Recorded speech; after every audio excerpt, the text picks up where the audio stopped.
Greetings everyone, this is non-expert here back again with another video. Today we are going to be solving problem number 42 and the difficulty it's been rated at is hard.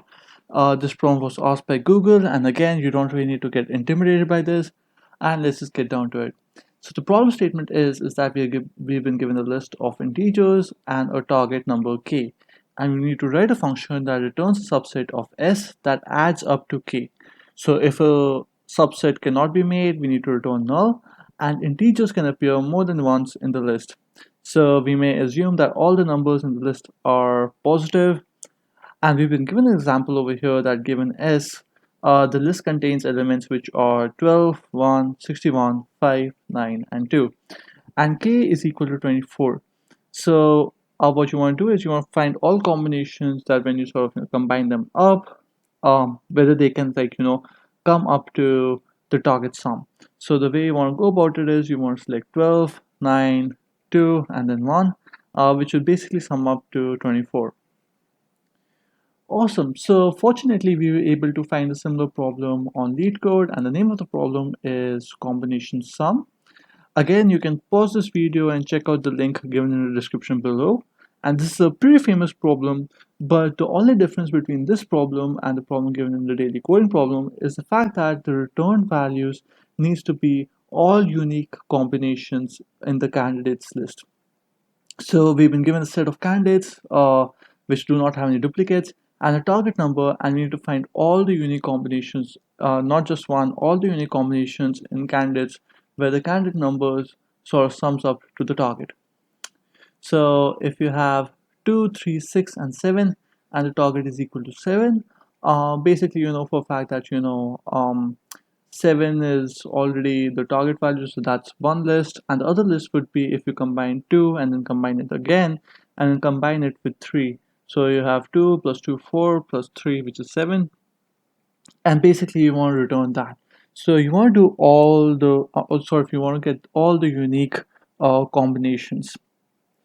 So since this problem is to get all the possible results and not the best or just the number of results, we can't really use dynamic programming over here, and recursion is the only way to sort of handle this. You could use backtracking as well, but the way I would sort of go about it is just by using recursion, and that's basically it. So again, the way we would want to go about it is by starting with our base conditions. So let's just do that. Let's just say, hey, if candidates have not been given to us, we need to return an empty list. And again, what we want to do is we want to do recursive calls over and over again. And what we want to do is while we're making the recursive calls, we need to understand, we sort of need to make a few rules. So let's just say, hey, we're going to have recursive calls over here, right? And the way to sort of get those things is basically we would want to understand which index do we need to start on, and that's something which is very important to us. And the other thing would be what the target value would be. So what we could do is we could just pass in this target value which has been given to us as a parameter, and then pass it to our utility function, the function which is going to do our recursive calls. And if it's and then keep on subtracting it. So in that case, there might be a few scenarios which will happen. So the first scenario could be that it is equal to 0, in which case what we want to do is we want to compute out the path, or sort of compute out the elements which on subtracting those values with the target sort of resulted to be 0, and then sort of push this path to our resultant list. That's one thing. The other thing would be, hey, what if we get something below 0? In which case, what we want to do is we want to, sort of just break out of that recursion. So we just do a return in that case. And otherwise, we just go on with our iteration. And the iteration would start with the index till the last element in our candidates list and basically go on from there. Also, one thing which is pretty important is that we would want to try to sort these candidates out. In the examples which had been given to us, they were already sorted. So what we would do is we just say, hey, candidates.sort, just so that we have something to sort of build on. And since we know that duplicates would not be there, that's something we don't really need to take care of. And as I mentioned before, we're going to have a resultant list, which is going to, keep on, it's going to keep on appending the paths if the target value is equal to 0, and basically move on from there. So at the end, we'll do return result. And again, just the way to go about it is just do recursion on this, and try to iterate through all possible outcomes and then move on from there. And that's actually pretty easy, to be very honest with you. So what we want to do is we want to have a helper function, and we just need two two parameters inside of this. The first thing is the index, and second thing is the target value. And let's just, this is going to be our signature, and the way we're going to be calling it is we just say, hey, helper, and just pass an index as 0. Basically, we're starting with the first index, and the next thing is just go from um, target, which is something which has been passed into us. Cool. So again, as I mentioned before, we need to sort of, handle our base conditions for this helper function. So the base conditions would be, hey, if target is less than 0, or if the index is sort of greater than equal to the length of candidates, in which case what we want to do is we just want to return or sort of break out, uh, which is pretty obvious on its own.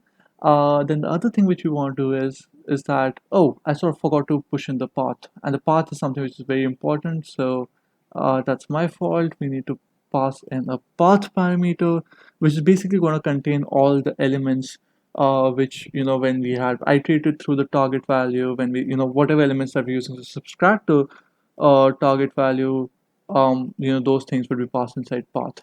So what we'll say is, hey, if target is equal to 0, we need to, append that path to our resultant list, and then basically move on from there. So do a return over there. And the last thing is just do a simple iteration, and then move on from there. So we'll just say, hey, for I in range of index to length of candidates.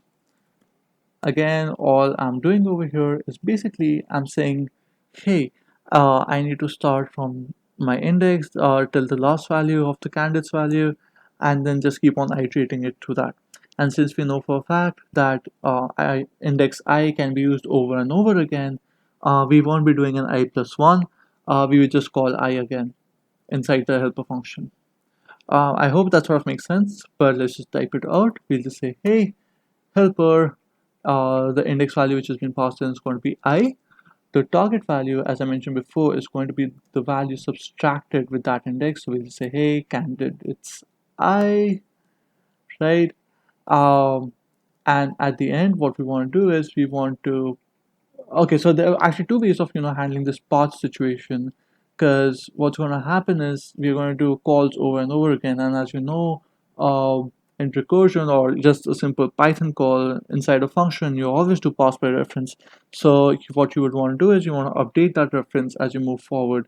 So one way of sort of going about it is to do backtracking, where you do path dot append and push in candidates I over here, and then basically pop it out over here, and that's just the simple backtracking approach about it. But the way I sort of want to proceed with this, I'll just say, hey, path plus for a list of candidates I. So all I'm doing over here is I'm making a new reference, also I'm making a new list, which is basically a concatenation between the path list and the candidates I. Basically what I'm doing is I'm just pushing in this candidates I inside this path, and then attaching it to my recursive call, and then moving forward from there. So all in all, I won't really have to, update this particular path, or, worry about its reference, because its reference is going to be unique every single time.